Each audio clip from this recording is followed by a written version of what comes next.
இதெல்லாம் இருந்தால் கண் திருஷ்டி இருக்கலாம் அப்படின்னு சில விஷயங்கள் ஏதாவது இருக்கா? நிறைய விஷயங்கள் இருக்குது. சுறுசுறுப்பாக இருக்கிறவங்க வந்துட்டு ரொம்ப மந்தமாக இருக்கிறது. அது சிலவங்க சொல்லுவாங்க அது டிப்ரெஷன். இப்போ தான் புது அந்த மெடிசன் அது இதில் டிப்ரெஷன் அந்த இதுன்னெல்லாம் சொல்கிறாங்க. இது நம்ம இதில் சொல்கிறது மாதிரி இருந்ததுனாலே அவன் தான் கொஞ்சம் தூக்கம் அதிகமாக இருக்கிறது, டென்ஷன் ஆகிறது, அம்மா கிட்ட கத்துறது, செய்ய முடியாதுன்னு சொல்கிறது, எதிர்த்து பேசுறது, சிலவங்க வந்து போதைக்கு அடிமையாகிறது, சிலவங்க வந்துட்டு தவறான விஷயத்துக்கு எல்லாம் போகிறது. இந்த மாதிரி செயல்கள் எல்லாம் இந்த மாதிரி விஷயத்தில் நடக்கும்.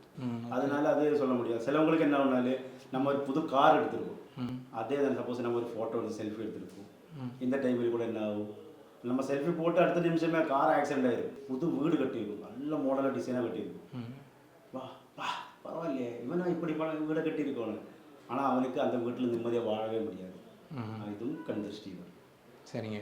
கண் திருஷ்டி சொல்கிறது பிசாசோட வேலையை தான். ஓகே.